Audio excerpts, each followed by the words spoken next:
Hello नमस्कार। स्वागत है आपका तेज़ यूट्यूब के प्लेटफॉर्म पर।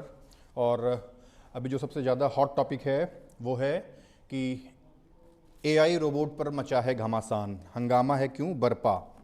अभी आप देख रहे हैं कि एआई रोबोट पर पिछले 2-3 दिनों से जो गलगोटिया यूनिवर्सिटी वाला कंट्रोवर्सी हुआ है उसको लेकर के बहुत ज़्यादा विवाद, बहुत ज़्यादा डिबेट्स चल रहे हैं।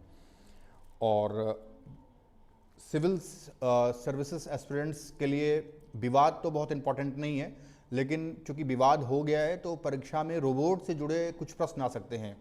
तो मेरे मन में ये रहा कि कुछ एआई रोबोट्स जो इंडिया के अलावा और अन्य देशों ने बनाए हैं वो कौन कौन से ऐसे रोबोट्स हैं जिन पर कि कभी क्वेश्चंस बन सकता है, चूंकि विवादों में रहते हैं और बहुत ज़्यादा विवाद हुआ है, कंट्रोवर्सी हुआ है गलगोटिया यूनिवर्सिटी को लेकर के। तो ये एआई रोबोट पर मचा है घमासान, क्यों मचा, क्या हुआ, वो तो आप लोगों ने देखा सुना ही। हम बात करेंगे कि जो एआई रोबोट्स हैं, जैसे यूएसए का, यूके का, कनाडा, रसिया, साउथ कोरिया, वो रोबोट्स का नाम क्या है, उसके फीचर्स क्या हैं, इस पर हम डिस्कशन कर लेते हैं। हो सकता है एक या दो क्वेश्चंस आपके आरएस या किसी वनडे एग्जामिनेशंस में आपको इस पर देखने को मिल जाए। बात करते हैं एरिका।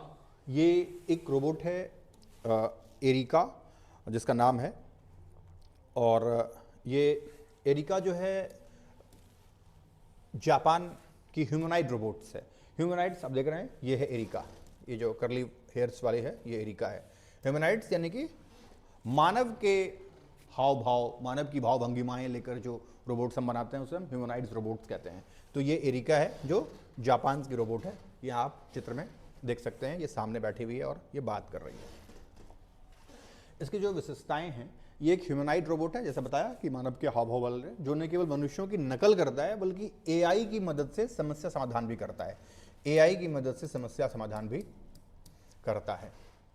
एरिका वैसे अभी इंटरनेशनल मार्केट में बिक्री के लिए उपलब्ध नहीं है, लेकिन जैसा एक्सपर्ट बताते हैं कि अगर वो बिक्री के लिए उपलब्ध हुआ कभी तो उसकी कीमत होगी $2 लाख से अधिक। $2 लाख अगर हम इंडियन रुपीज़ में बात करें तो लगभग 18 साढ़े 18 लाख रुपए उसकी कीमत होगी। ठीक है।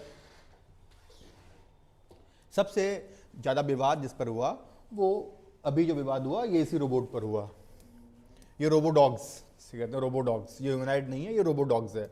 ये इस रोबो डॉग्स पर विवाद इसलिए हुआ कि गलगोटिया यूनिवर्सिटी की एक मोहतरमा ने उसे बता दिया कि हमने इसे डेवलप किया है। बाद में फिर इस पर बहुत ज़्यादा हुआ और उसका नाम उन्होंने ओरियन करके दिया था कि ये हमारा ओरियन रोबोट्स है, जबकि ये यूनिट्री है, ये चाइना का रोबोट है और चाइना ने इसे बनाया है। इसी पर विवाद हुआ था यहीं से फिर। तो ये मुझे लगा कि इस पर हम बनाते हैं और कौन से देशों के एआई इनेबल्ड रोबोट्स हैं। तो ये यूनिट्री है जो चाइना ने बनाया है, चाइना का रोबोट है, ये इंडिया का नहीं है। अब ये तो स्टैंड क्लियर हो गया है। ठीक है। तो ये और ओरियन के नाम से बता दिया गया था, गलत फहमी हुई थी, खैर कोई नहीं। तो ये रोबो डॉग्स है और ये चाइना ने बनाया, जिसका नाम है यूनिट्री। इसकी विशेषताएं की अगर बात करें फीचर्स की, तो ये कृत्रिम बुद्धिमत्ता से संचालित एक रोबोटिक डॉग्स है, जिसे चीनी रोबोटिक कंपनी यूनिट्री रोबोटिक्स द्वारा विकसित किया गया है। उसका नाम है यूनिट्री रोबोटिक्स, इसलिए उसका नाम है यूनिट्री। ठीक है। यह एक बुद्धिमत्तापूर्ण और किफ़ायती रोबोट है, बहुत अफोर्डेबल रोबोट है। वो जो मैंने बताया अभी एरिका जापान वाला, वो करीब 18 साढ़े 18 लाख का है। ये बहुत किफ़ायती है। इसे शिक्षा के लिए, अनुसंधान के लिए और उन्नत उपभोक्ता उपयोग के लिए डिज़ाइन किया गया है। कंपनी ने इसे एम्बेडेड एआई, जिसे अक्सर जीपीटी संचालित बुद्धिमत्ता के रूप में वर्णित किया जाता है, एम्बेडेड एआई को, उसे उन्नत नेविगेशन और बाधा पहचान प्रणालियों से लैस बनाया है। कई बार जो ऑब्स्टिकल्स है उसको भी वो आइडेंटिफाई कर लेगा। ठीक है। अब वैश्विक स्तर पर अगर इसकी शुरुआती कीमत जो है, इसमें दो वेरिएंट हैं। जो यूनिट्री का दो वेरिएंट है, एक GO2 एयर वेरिएंट है जिसकी कीमत $1600 है, करीब 1.5 लाख रुपए के आसपास है, 1,45,000 से 1,45,300 रुपए की बात करेगा भारतीय रुपए में। एक दूसरा वेरिएंट है GO2 प्रो, इसकी कीमत $2800 है, ये 2,32,000 से लेकर 2,55,000 रुपए के बीच में है। ठीक है। दरअसल गलगोटिया वालों ने इसे ही खरीदा था और बाद में उस प्रदर्शनी में जो एआई इम्पैक्ट समिट 2026 हो रहा है भारत मंडपम में, उसे अपना बता दिया, जबकि ये चाइना का था। और ये GO2 प्रो और GO2 दो वेरिएंट है जो अवेलेबल है, इजीली आप कोई भी खरीद सकते हैं पैसे में। ठीक है। हाँ, अधिकतम गति जो है इसका 3.7 मीटर प्रति सेकंड है लगभग, और 13 किलोमीटर प्रति घंटा। बैटरी की बात करें तो 8000 mAh की बैटरी है, और प्रति चार्ज 1 से 2 घंटे है। ये रोबोट चल सकता है, आपने देखा होगा, चल सकता है, कूद सकता है, खिंचाव कर सकता है और नाच भी सकता है। आपने देखा होगा ये टीवी में। डेडिकेटेड क्लाइंब और डिसेंट मोड में स्विच करने पर ये सीढ़ियां भी चढ़ सकता है। ये जो रोबोडॉग्स है ये सीढ़ी तक भी चढ़ सकता है। ये इसके फीचर्स हैं, ठीक है। आते हैं अगले रोबोट पे। ये जो आप देख रहे हैं एटलस एंड ऑप्टिमस, ये यूएसए की है। एटलस और ऑप्टिमस ये दोनों, ये यूएसए बेस्ड रोबोट्स है, यूएसए की कंपनी ने बनाया है। ये भी एआई इनेबल्ड रोबोट है, ऑप्टिमस और एटलस। टेस्ला का है ऑप्टिमस। टेस्ला बहुत बड़ी कंपनी है, आप जानते हैं, एलन मस्क की कंपनी है। एलन मस्क एक्स के मालिक, फॉर्मर ट्विटर। बॉट के नाम से भी जाना जाता है, टेस्ला बॉट। ऑप्टिमस टेस्ला के वाहनों में मौजूद एआई बुनियादी ढांचे का उपयोग करता है। जो टेस्ला बना रही है अभी कई सारे वाहन बना रही हैं, उसमें सेल्फ ड्राइविंग वाला वाहन भी है कि आपको बैठना है, खुद गाड़ी चल रही है, उस पर जो है इसको यूज़ किया जा रहा है। टेस्ला के वाहनों में मौजूद एआई बुनियादी ढांचे का उपयोग कर रहा है। और टेस्ला ने कैलिफोर्निया के प्रेमोंट स्थित अपने संयंत्र में 2026 की शुरुआत में स्टार्ट में ऑप्टिमस जेन 3 का बड़े पैमाने पर उत्पादन भी शुरू कर दिया है। अभी जो है स्टार्ट भी कर दिया बड़े पैमाने पर टेस्ला ने ऑप्टिमस का, ठीक है। फिर टेस्ला बॉट के नाम से जाना जाता है। हाँ, एटलस एक हाइड्रोलिक, और एटलस की बात करें तो एक हाइड्रोलिक अनुसंधान प्रोटोटाइप से पूरी तरह से इलेक्ट्रिक उत्पादन मॉडल में परिवर्तित हो गया है। एटलस एक उद्यम स्तरीय शक्तिशाली यंत्र है जिसे असाधारण चपलता और चरम औद्योगिक वातावरण के लिए बनाया गया है एटलस को, ठीक है। ये है सोफिया, ये बहुत चर्चा में रहा होगा, इस पे एग्जाम्स में प्रश्न भी आए हैं। सोफिया आप देख रहे हैं, इस रोबोट का नाम है सोफिया। हांगकांग की एक कंपनी ने इसे बनाया है, हांगकांग बेस्ड कंपनी है सोफिया। ये भारत भी आई थी मुंबई में शायद 2017 के आसपास, और इसने हिंदी में नमस्ते भारत बोला था, है ना, इसलिए लोकप्रिय भी हुआ था। और सऊदी अरब ने पहला ऐसा देश था, सऊदी अरबिया, जिसने कि किसी रोबोट्स को नागरिकता प्रदान की थी। तो ये यही रोबोट है जिसका नाम है सोफिया, आप देख रहे हैं। ये भारत आई थी 2017 में, शायद मुंबई में एक्सपो लगा था, तो उसमें ये साड़ी पहन के आई थी भारतीय परिधान में, और इसने भारत हिंदी में 2 शब्द बोले थे, इसलिए बहुत चर्चा में था और एग्जाम्स में प्रश्न भी इससे आए थे। तो सऊदी अरब ने इसे नागरिकता भी प्रदान की थी। सोफिया ये हांगकांग बेस्ड है, हांगकांग बेस्ड है, सऊदी अरब नहीं है। सऊदी अरब ने नागरिकता भले प्रदान किया, लेकिन ये कंपनी हांगकांग की है, इसलिए कंफ्यूज नहीं होना है कि सऊदी अरब ने बनाया नहीं है इसे, बनाया इसे हांगकांग की कंपनी ने है। इसकी सोफिया हांगकांग स्थित कंपनी हैंसन रोबोटिक्स, जो कंपनी का नाम है उसका नाम है हैंसन रोबोटिक्स, द्वारा विकसित एक मानव रूपी ह्यूमनाइड रोबोट है बताया, जिसे पहली बार 14 फरवरी 2016 को लॉन्च किया गया था। और यह उन्नत एआई का उपयोग करती है, एडवांस्ड एआई का उपयोग करती है सोफिया, जिसमें चेहरे की पहचान, आपका जो फेस रिकॉग्निशन है, वो भावनाओं को भी पहचानने की क्षमता रखती है। मतलब बहुत ज़्यादा हाईली एडवांस्ड रोबोट कह सकते हैं आप। प्राकृतिक भाषा प्रसंस्करण शामिल है, इसलिए इंडिया में आके इसने हिंदी में बात किया था। यह पूर्व लिखित प्रतिक्रियाओं, जो पहले से जो उसको प्रोग्राम किया गया है, तो पूर्व लिखित प्रतिक्रियाओं और एआई द्वारा उत्पन्न सवालों के संयोजन का उपयोग करते हुए एक हाइब्रिड मानव एआई के रूप में कार्य करती है। सऊदी अरब, जैसे मैंने बताया, दुनिया का पहला देश है जिसने सोफिया को आधिकारिक नागरिकता प्रदान की है, ठीक है। ये सोफिया है, बहुत चर्चित रोबोट रही है। आई कब है, ये इटली का है, आप देख रहे हैं, ये आई कब, ये इटली का, ये बच्चे की प्रतिकृति वाला रोबोट है। 4 साल के बच्चे की प्रतिकृति वाला एक रोबोट बनाया गया है, इसका नाम है आई कब, और इटली की कंपनी ने बनाया है, और ये इटली का रोबोट है आई कब। तो अगली बार कभी कोई गलगोटिया वाला मिले तो आपको भी पता होना चाहिए कौन सा रोबोट किस कंपनी का है ना, और किस देश ने बनाया है।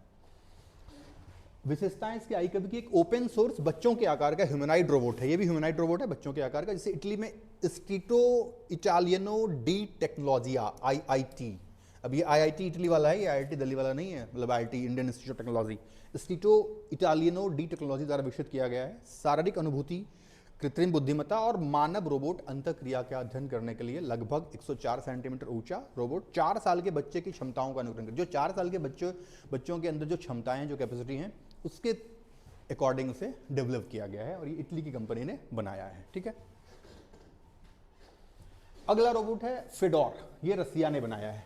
रसिया की कंपनी ने बनाया है, ये है फेडोर, आप देख रहे हैं ये फेडोर है जो रसिया की कंपनी ने बनाया है, फेडोर रोबोट, ठीक है, याद रखिएगा फेडोर रसिया की कंपनी ने। इसका जो फीचर्स है फेडोर का, इसका final experimental demonstration object research, FEDOR final experimental demonstrations object research, जिसे स्काईबॉट F850 भी कहा जाता है। रूस का पहला ह्यूमनाइड रोबोट है, ये भी ह्यूमनाइड रोबोट है जो ह्यूमन की तरह ही एक्टिविटीज करता है, मानव आधारित एक्टिविटीज, जिसे अगस्त 19 में अंतर्राष्ट्रीय अंतरिक्ष स्टेशन ISS पर भेजा गया था। इसे ISS पर भेजा गया था, इसलिए भी ये इंपॉर्टेंट है, इसे याद रखिएगा एग्जामिनेशन के पॉइंट ऑफ व्यू से, ठीक है।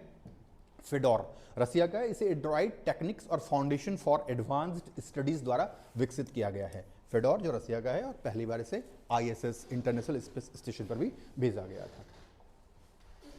ये है कूका, ये जर्मनी का रोबोट है कुका, देख रहे हैं आप कुका, ये जर्मनी इनेबल्ड रोबोट है, AI एडवांस्ड है ये भी। कुका AG और औद्योगिक रोबोट और फैक्ट्री स्वचालन प्रणालियों की एक जर्मन निर्माता कंपनी है। कुका बहुत बड़ी कंपनी है, कुका बहुत सारा मैन्युफैक्चर करती है ये, तो इसने अपने फैक्ट्री में संचालन करने के लिए बहुत सहज तरीके से बनाया है। इसके संयुक्त राज्य अमेरिका में, यूरोपीय संघ में, Australia, Canada, Mexico, Brazil, China, Japan, south Korea, Taiwan, even India और रसिया में भी कई देशों में इसके सब्सिडरी कंपनियां हैं कुका का। इसको कहते हैं केलर एंड क्नैप्चिच ऑगस्टबर्ग का संक्षिप्त रूप है कुका। इसने ये अपने प्लांट के लिए से डेवलप किया था। हुवो, ये साउथ कोरिया जो दक्षिण कोरिया है, दक्षिण कोरिया की राजधानी कहाँ है, कमेंट में बताइएगा दक्षिण कोरिया की राजधानी कहाँ है। ये हुबो जो है ये दक्षिण कोरिया ने डेवलप किया है हुबो, और ये हुबो जो है दक्षिण कोरिया की एक कंपनी है जिसे Korea advanced institute of science and technology KAIST और प्रोफेसर जून ओ द्वारा विकसित किया गया है, ठीक है, हुवो को। इसे पहली बार 2005 में लॉन्च किया गया था। ये अपनी उन्नत चाल, दौड़ना और ये भी सीढ़ियाँ चढ़ने की क्षमताओं के लिए जाना जाता है। ये भी सीढ़ियाँ चढ़ सकता है, ठीक है, रोबोडॉक्स की तरह।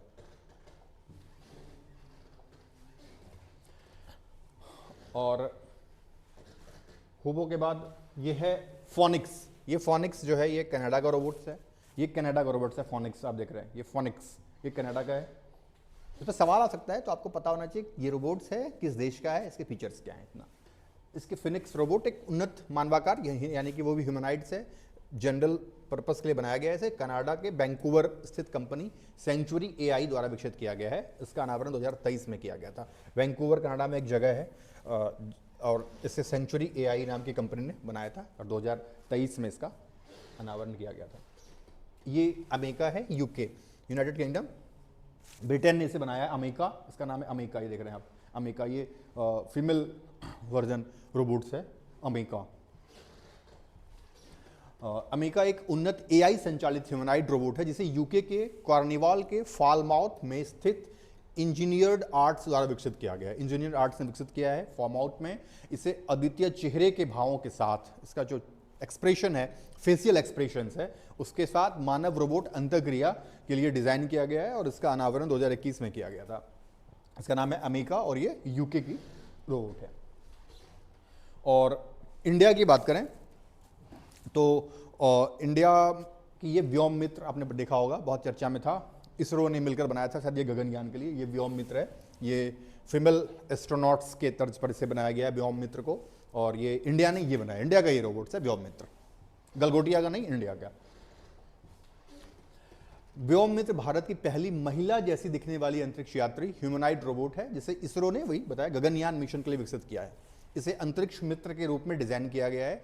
व्योम मित्र, व्योम मतलब क्या होता है, आकाश या अंतरिक्ष, और मित्र मतलब सहयोगी मित्र, तो इसका नाम भी बहुत सोच के दिया गया है व्योम मित्र। इसे अंतरिक्ष मित्र के रूप में डिजाइन किया गया है और ये मानव कार्यों का अनुकरण करने, केविन के मापदंडों की निगरानी करने और सूक्ष्म गुरुत्वाकर्षण जो माइक्रोग्रेविटी है उसे जीवन रक्षक प्रणालियों के साथ बातचीत करने के लिए बनाई गई है, ताकि मानव अंतरिक्ष यात्रियों की उड़ान भरने से पहले सुरक्षा सुनिश्चित की जा सके, ताकि वो एक तरह से इसमें असेंबल्ड करके उसको उस तरीके से डेवलप किया गया है व्योम मित्र, ठीक है। तो ये इन देशों के रोबोट्स, AI बेस्ड रोबोट्स हैं, किन देशों ने बनाया है, उसका क्या नाम है, ये ध्यान रखिएगा, याद रखिएगा। हो सकता है आगामी परीक्षाओं में 1 या 2 सवाल आपको इससे देखने को मिल जाए। बहुत बहुत धन्यवाद।